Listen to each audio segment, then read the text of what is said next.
What is going on, comic fam? It's your boy, the bearded comic bro, and I am joined again by comic creator Tony Fleecs. Welcome back to the show.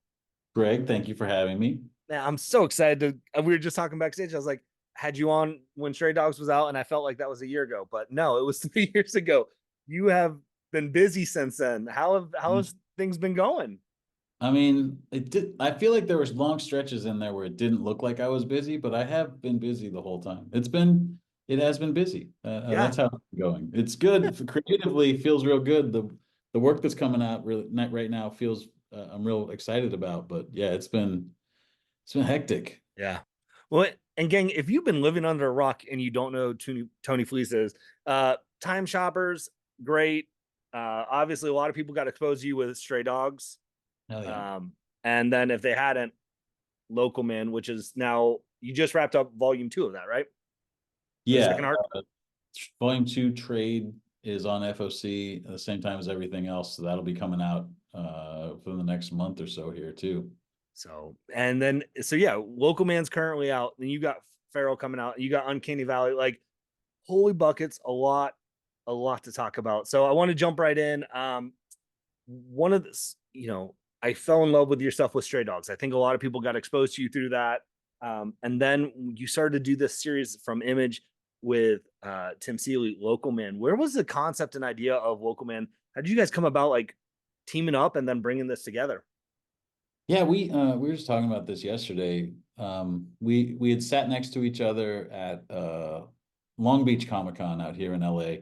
And we had been friends before, and anytime we would hang out together, eventually we would start talking about like 90s Image Comics or 90s like off-brand independent comics, stuff like Creed or like you know nobody knows what I'm talking about. Like Nira X Cyber Angel, just like this cool, like off the beaten path superhero stuff that seemed like we're the only pros that we knew who were like sort of like obsessed with that stuff, like it was just sort of the right time for us when we were growing up. And so we were having dinner and we sort of were kicking ideas around. We were talking about the idea of doing a 90s Image comic mixed with a 90s Vertigo comic. And was there a way to make that work? Was there a way to do something like that?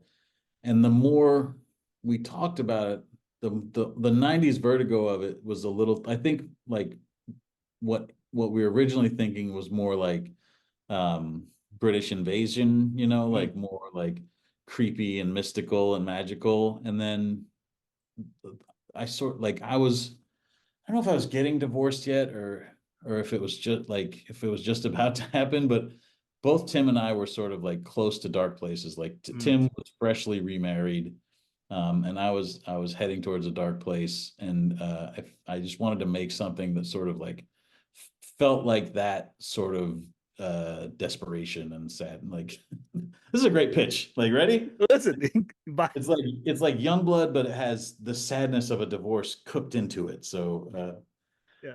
no, it was just like we were trying to figure out a way to tell a story like that, and then both of us sort of like Tim's from the Midwest, and I grew up in Colorado, but like constantly visiting Nebraska, and then I lived in South Dakota for a long time. So I have like this.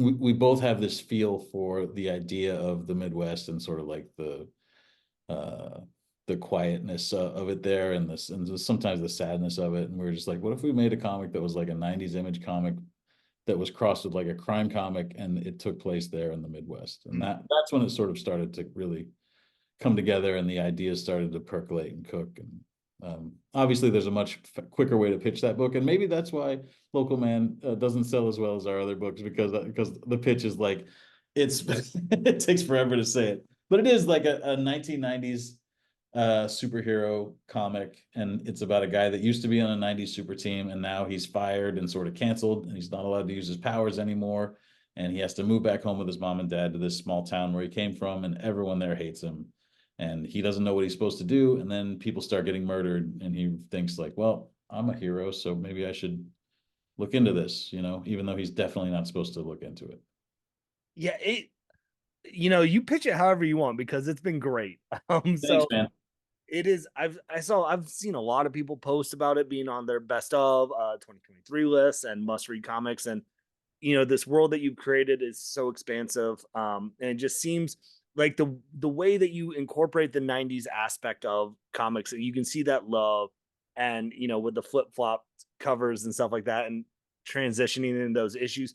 But I also feel like if you didn't have a love for the 90s superhero comics, you can really invest in the stuff with the local man story and still be like, no, this works for me.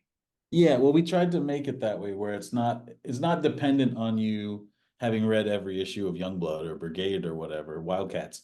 Like we give you the flavor of that hopefully and Mhm. like and sort of the show you what that felt like in those backup stories and just enough that you can see like that's where he's coming from, and this is where he is now. The idea of doing it as a flip book like that also was obviously inspired by the 90s comic because that's how Youngblood was, that's how Brigade was. And but we wanted to do that where one side of it would be now and then the other side of it would be the 90s and then that would uh the two stories would sort of speak to each other, like the things that happened back then would pay off in the current timeline.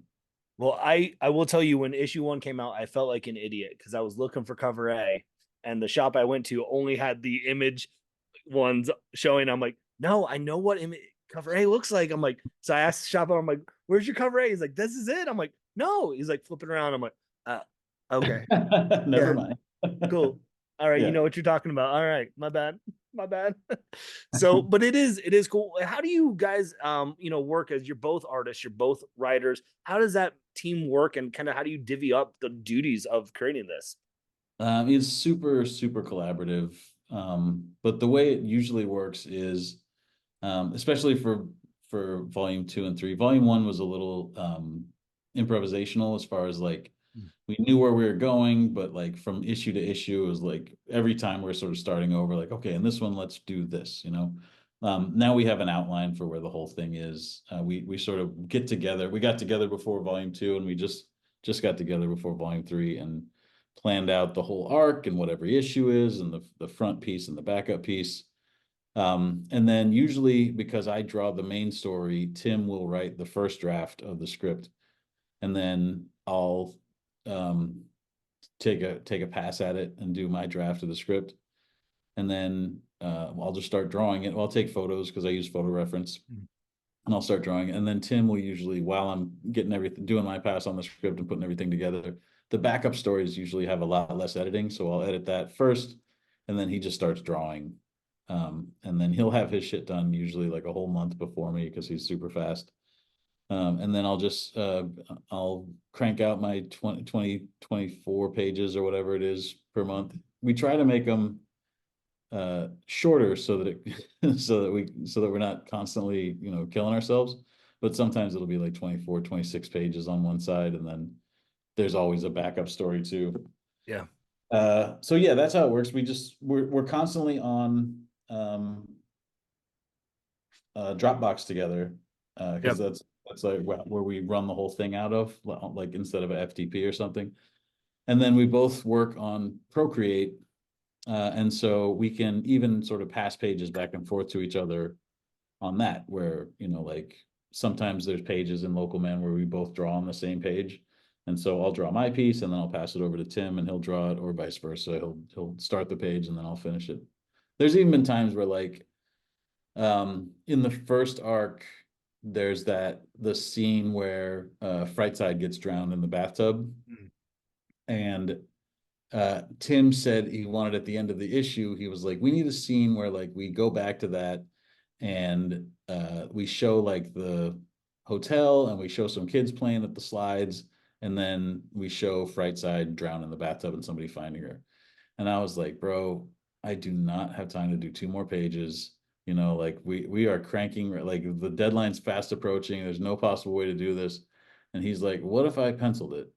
And I was like, all right, we can give it a shot. And so if you look at that one, it looks slightly different than what we normally do, but Yeah. it's sort of hard to tell. But yeah, a lot of time it's just sort of like us, like we're collaborating really, really closely, and sort of like uh in the most indie comic sort of ways where it's just like whatever it takes to get these things done, you know. Sometimes I'll just be like, Tim, I don't want to draw this crowd, and then he'll, you know, start help me draw a crowd scene or something. There's a lot of that because the because we own it 50/50, and Tim's really cool about, you know, like it's not like he's taking the same amount of money as me because I'm drawing, you know, way more of the pages on this.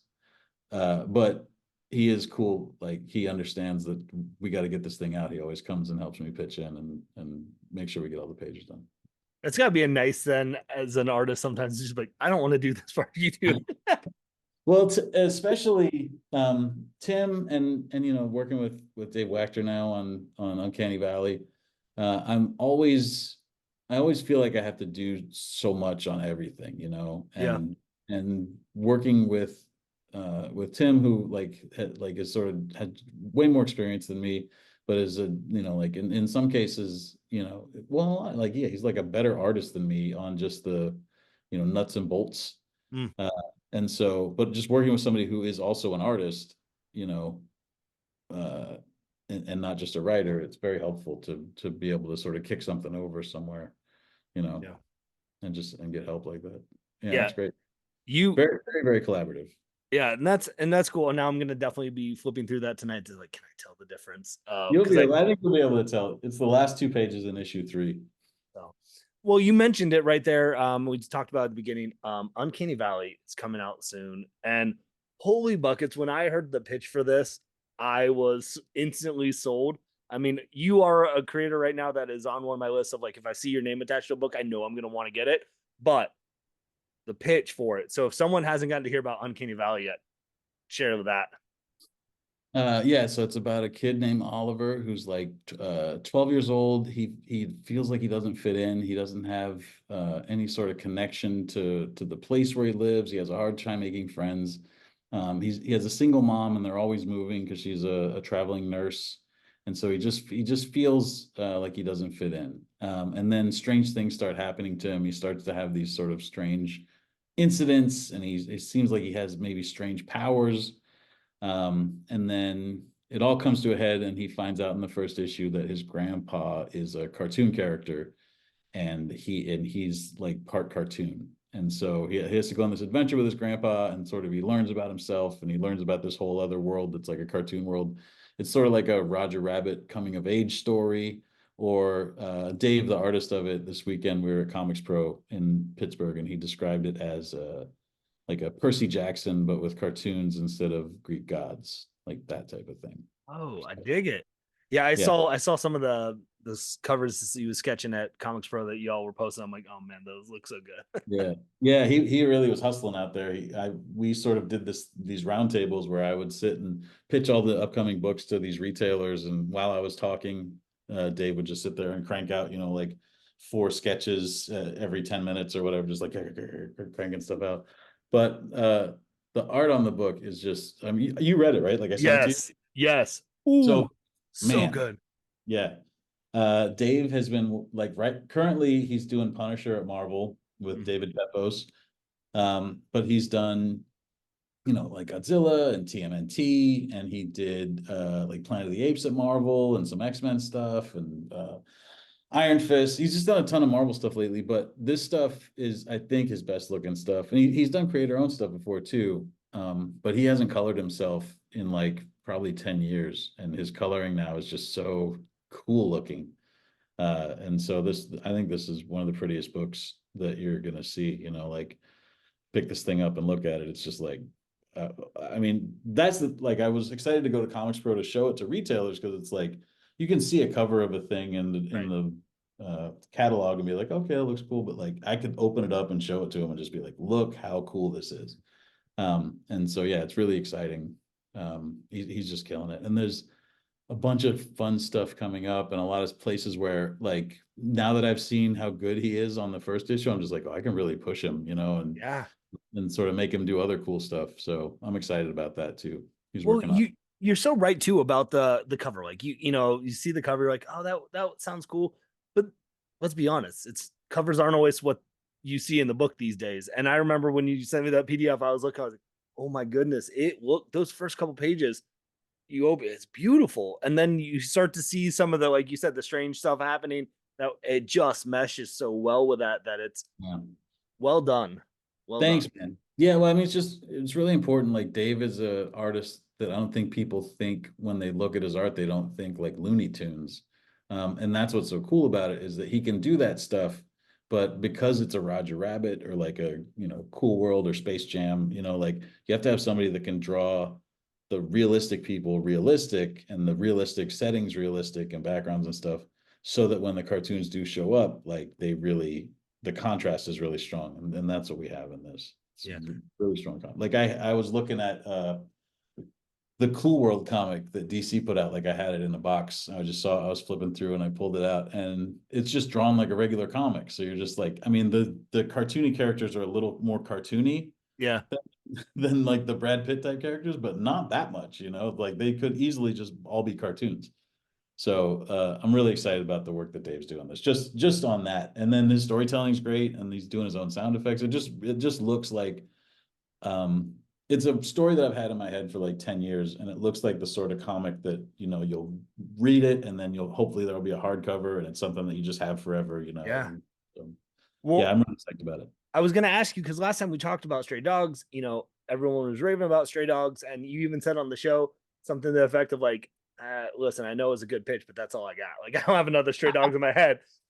I'm telling you what, this is a good pitch." Thank you. Yeah.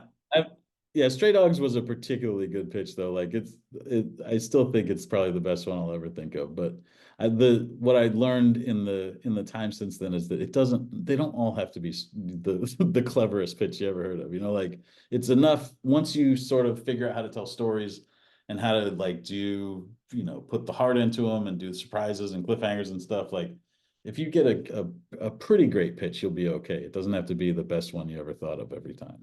Yeah. Well, and not to get too deep into the book because I know people haven't gotten to read it and stuff, but like, I do feel like there are things that you tell early on in the story that you could have saved for cliffhanger at issue number one, even though like we suspect that might be coming because of the title and the pitch and stuff. But like Yeah. you kind of hop into it right away. Like, is that part of the process of like writing for you of like how to figure out where you want to have certain drops like that? Like where like this is a moment that you want to have, like, I want to save this time for the splash page at the end or whatever, or reveal and stuff. Yeah, for sure. I mean, I think about the story stands on its own, right? But I Yep. also do think about like this part of it where you're out promoting it and you're saying cartoon grandpa, like and the cover that has like a picture of real people and cartoons standing next to each other and stuff that's going to be on the comic whenever somebody buys it. So I do think about that when I'm like pacing out a story, like how long do we have to sit here and pretend like we don't know that cartoons are coming, Yeah. like you still want to like I feel like we do a long like they're in the car talking to each other for like I believe 4 or 5 pages. I wrote in the script like figure I hope you have a lot of good car and like interior car shots lined up because this is 4 pages of them just talking to each other. But it was important for me to set up like the relationship between the kid and his mom and like the how that he feels versus the other kids at school and stuff like that. But yeah, I didn't want to do a full issue and then at the end you sort of get the first hint that there's something cartoony going on. Like I still think it's important to sort of hit the ground running. I mean, you read Feral too. Like Feral takes right off. Yeah. Yeah, you don't slow down at all. And it's interesting that like we talked about, as you're pacing and you're figuring out where you want to put stuff in as you're writing. Um something like Uncanny Valley, you said you've had that idea for like 10 years in your mind. Where did it start to come about? You're like, this is something I want to pursue with and develop this into an idea more.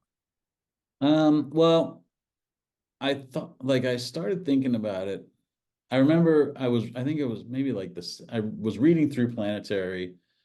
It might have been like a reread, or I mean, it was the first time I was reading it. But Okay. you read Planetary, right?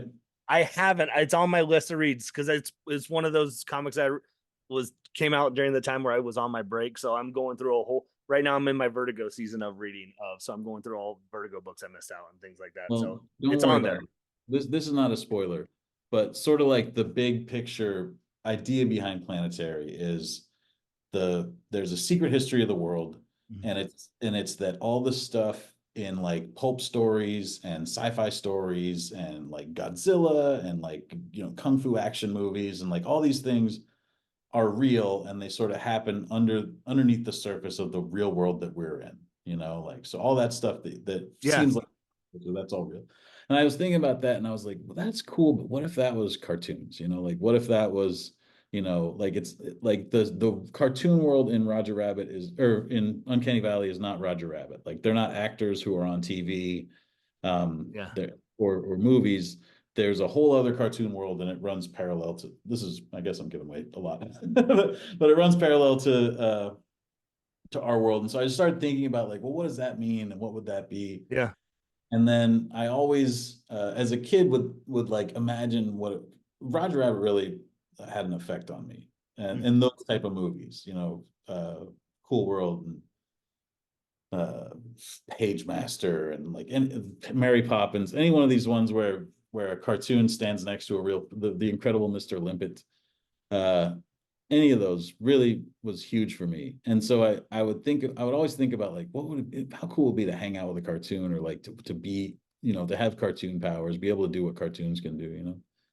And so it's sort of like those two things together is what like a kid that got to have like got to hang out with Yeah. cartoons and sort of like figuring out how that world comes together. And then also a lot of it comes from I moved when I was I moved schools when I was very young. And then when I was 10 years old, we moved. And I went to like the end of elementary school through high school. And then I moved and I went to college and then I moved to work. And I would always move to these different places. Mm. And I wasn't like my family wasn't military, but I moved, I lived in a ton of different states. And I feel like I never really put down not root. I guess I never really put down Yeah. roots. I don't feel like a cultural connection to, like when somebody wears a baseball hat for a team that was their team when they grew up. I don't have that. And so I was sort of thinking about this kid being what it would be like to feel completely disconnected from stuff and then to find out where you belong and what your place is. And Yeah. so it's a lot of stuff sort of coming together. And then what kept me sort of pushing for it the whole like from the beginning when I first started concepting it to now is the where it ends up going. Like there's big stuff that happens and big exciting things. And like I always think in like page turns and cliffhangers and surprises and stuff. Yeah. And there's great big page turns and cliffhangers and surprises in this. So the end of it is really exciting and I'm excited to get to it.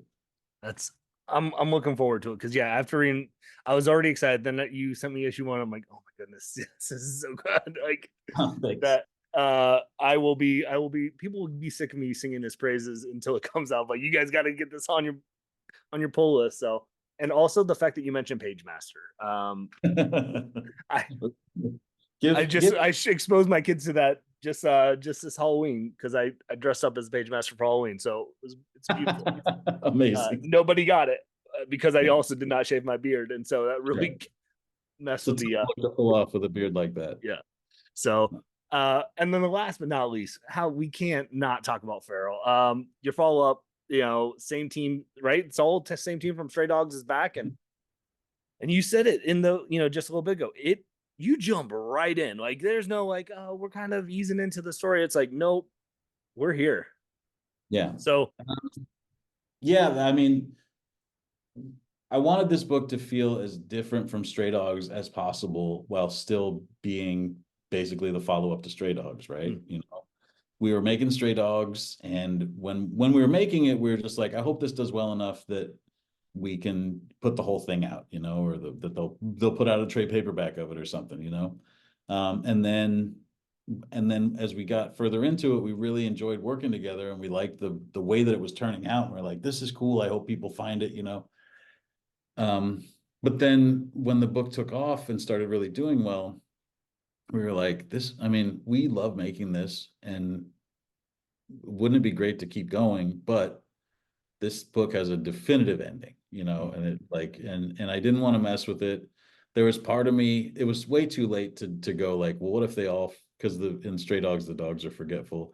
We could have pulled the trick where like they could forget and then we add like 3 issues where they have to learn it all again, and sort of go through the same things they went through, but have different results or whatever. But beyond that, we couldn't have really extended that thing much Right. further. So when when when we started coming up with what feral would be, it was like, what's the way to take this format where we have animals and we put them in like horror movie scenarios, and how can we make that work with cats, and how can we make it completely different with stray dogs? So um, when we figured out that it was rabies and that it was going to be zombies, that was pretty good because I'm pretty steeped in zombie culture. Like I'm pretty well read in on zombie stuff. And so I was like, there's all kinds of scenarios you can put these cats in. We could go on forever and ever. But the way that like, I mean, you could still be reading like issue 3 of Stray Dogs and be like, is this guy, is it like, are they wrong about him? Like Mm. maybe the dogs are wrong, because that Yeah. was some of the, when you're first reading it, you're like, this is gonna be fucked up if these dogs are, I'm sorry, if these dogs are just completely wrong about this, and they have the wrong, that's a way we could have gone. And so we did take a bit of like a slow roll until we finally got to like, oh no, this is trouble. And in Feral, I was like, let's just jump right in and just get and kick off the story, so that, because if we're doing like a zombie story mixed with Homeward Bound, let's get these pets lost immediately, Yeah. so that's sort of where we jumped in. And and it's so great that you have the team back that all work together. And I don't it don't and I hate to say the phrase leveling up because I feel like it knocks down like what was done already in Stray Dogs, but it feels to me like reading the first couple issues of Pharaoh, like you guys are learning how to work together, and there's almost the feel of the art is almost like there's an animation style where it's like an old school layering of like an animation style of like how they used to do it in the old movies with Yeah. the still photo like that, like those even are separated a lot more I feel like than in Stray Dogs. And You're very astute. In Stray Dogs, the way that we put it together was, I would write the thing, and then I would do thumbnails of the pages, just like okay. here the panels are shaped like, and then those would go to Tone, and he would do what we were calling layouts, which is sort of where you go from thumbnails into tightening up before you go to pencils. But it sort of ended up being he was just drawing real tight backgrounds. And then we would put all that together on the page, and then Trish would go in and draw the dogs in, and then she would ink everything. Um, and then Brad would color it. Lauren Yeah. would color it.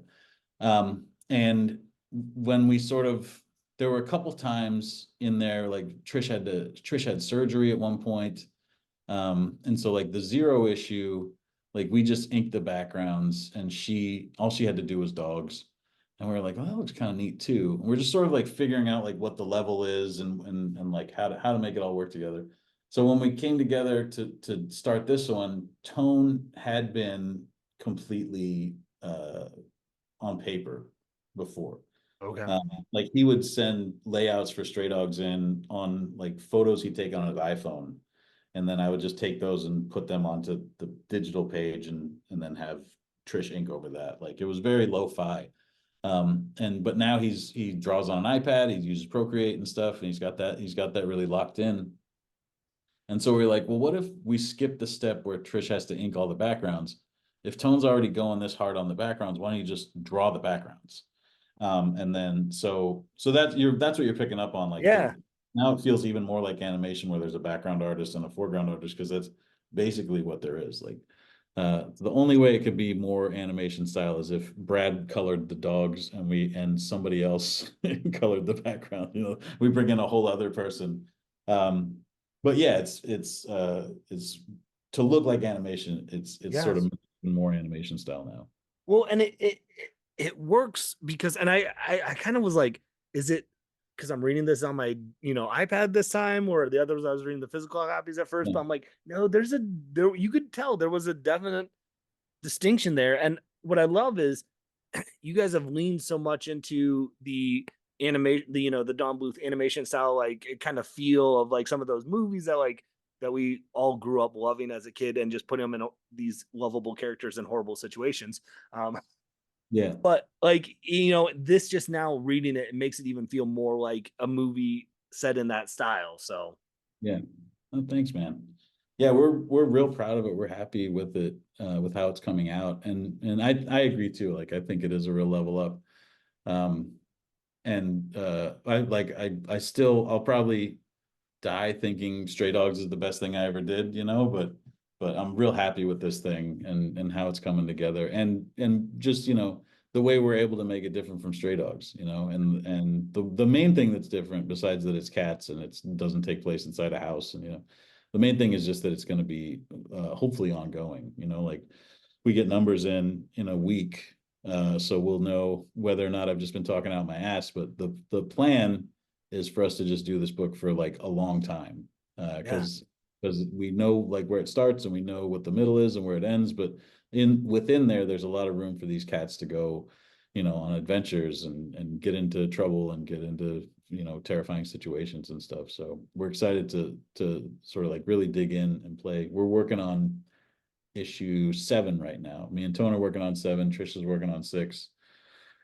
So that already that's as many issues as there were of Stray Dogs. yeah, So before the first issue even came out. So that's that's fantastic. Now one of the things that I've gotten to know about you a lot is you have a deep appreciation for horror movies.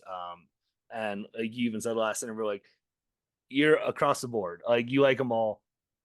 When you started to get to do the horror variant covers, is there one now that like because I already know you guys are doing them with the this new series. Is there something where like that you have been craving that you wanted to have done that you didn't get? Because I know you got.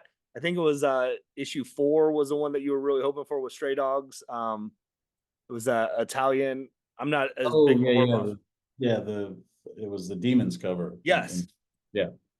Was there one that like I didn't get to do it that you wanted to hear, or was there one that people have been pitching a lot? They're like, you got to get this one for. Yeah, we did. We finally did Nightmare on Elm Street, which was it just did not work for Stray Dogs. Like we couldn't make it work because they didn't have claws like that, Mhm. and we didn't want to just you couldn't just put Freddy's glove like that's trademarked. You can't just or copyright or I don't know what it is, but you're not allowed to just put Freddy's glove on things that aren't owned by New Line or whatever. So we for issue 2 of this we did a Nightmare on Elm Street, and Tone did a Dream Warriors Nightmare on Elm Street 3 for as like an exclusive cover for issue 1. So that's cool. We get those in there now. And yeah, I've got a bunch of, like we have a bunch lined up that we're doing for this, but it is a little bit difficult now because we did so many for dogs. Yeah. Um, and I sort of made I had to with the idea that we're going to go on for a long time, I had to sort of make peace with the possibility that we would recover some of the same ground, but it's just like so many different people drew those Stray Yeah. Dogs covers.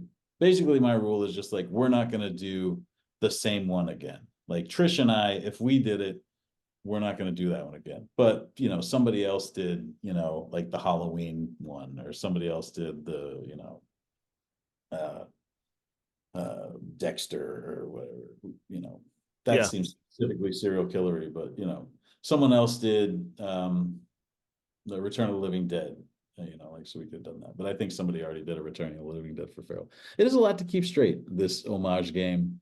But I think because I feel like the variant cover market has softened a little bit. Like there's Mm. definitely less of them right now, and people are less excited to buy, like a million of these things. So on dog days, I think we did like, 100 and some covers. And on this one we're doing, I think it's like 20 some 30, so still a ton. Yeah.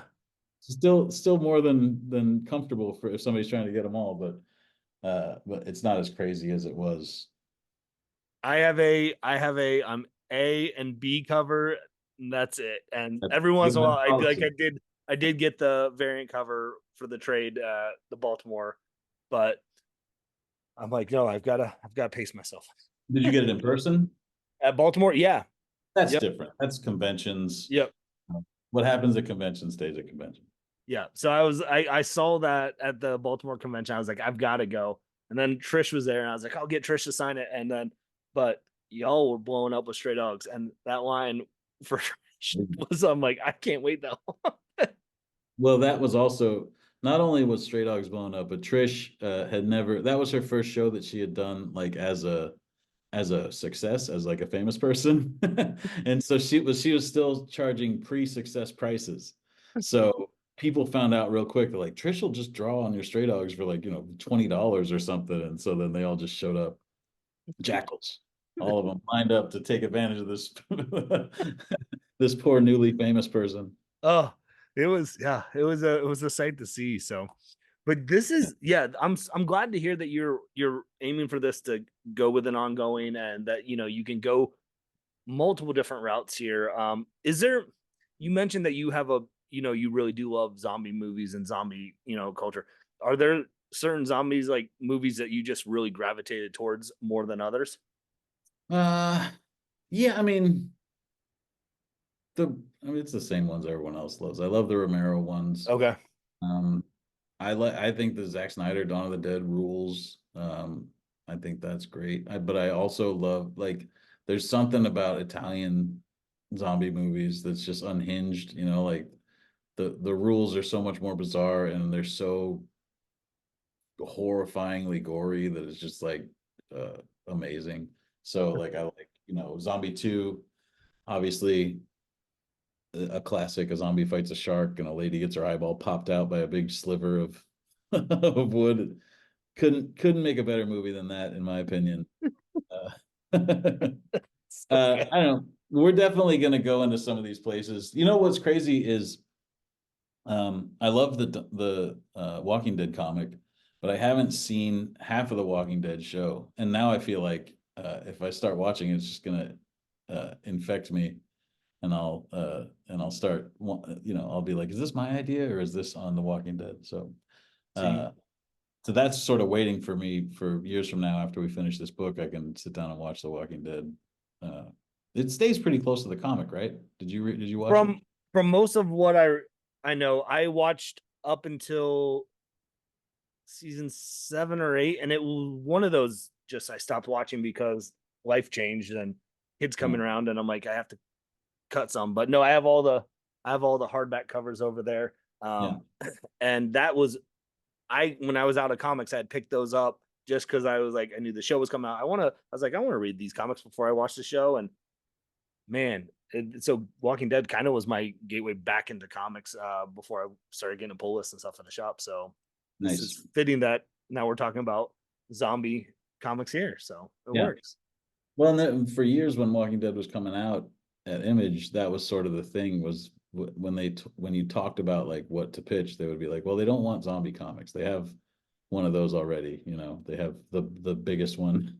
And so when we finished Stray Dogs and we started putting this together, started figuring out ideas, and we had this idea, it was like, I wonder if that rule is still in place. And then I've sent, just an image of it, a drawing that we did, a cover piece, and just like a sentence that we're like, it's a huge zombie outbreak when cats are lost in the woods. It's like Walking Dead with cats. And that was the whole pitch. And Eric Stevenson was just like, "Yep, let's go." So we were like, "Phew, we didn't want to go too hard on putting a pitch together if there was going to be like no zombies ever again. We're a Walking Dead only town." Well, I feel like last, well, your Stray Dogs pitch, you went all out for it, and they're just like, they saw, you said they saw like the first page, and you're like, yeah, that's good, it works. Yeah. You're like, I'm done going hard on these pitches. Yeah. But yeah, we went crazy on Local Man pitch, and it took them forever to get back to us. But yeah, it's much easier to just show one thing Yeah. and then get a yes or a no. That's what I prefer to always do. I like to just have people trust me and go like, yeah, you know Yeah, what you're doing. you got it. So Tony, we've talked a lot. Local Man, Feral, Uncanny Valley. When are when are these things dropping? When should people be looking to get this stuff? Yeah. If you are interested in any of these books, if you're interested in Local Man, if you're interested in Feral, tell your shop before Monday, March 4th. That's FOC for this. So if you haven't yet, let your shop know that you want Local Man or Uncanny or Feral in your whole file, and you might as well tell them Uncanny Valley too, because that FOC is on March 18th. So you got a little time to sit around and think about it. But I mean, if you're already calling them, just say also Uncanny Valley. I feel like you just let's just make one call. Just do it. I literally I just go onto my computer because we have the online poll and it's so Mhm. dangerous. But sure enough, I was able to go cover A, cover B, check, and Oh then yeah, get the uncanny. So yeah. But if you're gonna go call your shop or go into your shop, pick up Local Man if you haven't already, and then yeah. add it And to your that so that new trade comes out soon. So here's what FOC is on March 4th. Feral issue 1, Local Man volume 2, and Local Man Bad Girls, the one shot that goes in between volume 2 and 3. And then Bad Girls and Feral both come out on March 27th on the same day. I don't know why they did this to me, but I guess it sort of means I have to do less signings, like I can sort of save a little time doing that. But yeah, it's like the stress of promoting stuff is all combined into one day. And then boom, being a whole other company gave me a 2 week break. So 2 weeks later is when Uncanny Valley is up for FOC. yeah. And But gang, I've gotten to preview these. I'm telling you, you want to get them. show They're you fantastic. So so this good. one out to comic stores. This is the Feral preview. You can see it here. I can show you a little bit of insides. Very beautiful. Ooh, gang, look at that. Not too many word balloons on that spread. Don't That's not indicative of what the whole thing looks like. Here's less, there's a lot less talking. Yes.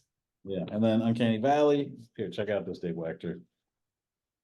Incredible artwork on this thing. That's our we're talking about, gang. It's so good. 2 page spread is nuts. Beautiful. It's so good. Yeah. So yeah, that's the stuff that I got coming. And then Local Man art by me and Tim Seeley. Uh, and the Bad Girl special, I think, is we're sort of really up and running. I think the art in that's some of our best art yet. So check it out if you haven't. If you haven't checked out Local Man yet, that's one you can just dip in on and see if it's your flavor or not. Yeah. Tell me, where can people follow along with you to stay up to date with what you're creating and what you got coming out? And I'm everywhere. I'm mostly on TikTok now. I'm at Tony Fleece there, and on Instagram and on Twitter and on Facebook I'm Tony Fleece, and on Blue Sky I'm Blue Sky whatever Tony Fleece. Yeah, I'm just Tony Fleece everywhere. It's one word. nice. And is there anything I question to ask that we haven't hit on that you want to mention, or we got it all Um, locked in? Pretty much. I mean, I'm also writing Army of Darkness at Dynamite Comics. That it's a I call it the Ultimate Army of Darkness comic. It's the sequel to Army of Darkness, the regular cut and the director's cut, and it's a big 12 issue story that sort of takes Ash from the end of that movie and all the way to a place where when you like if you're a super fan like me of Army of Darkness and Ash, you can go from the end of that right into Ash versus Evil Dead and the sequels and remakes and all that stuff that comes after.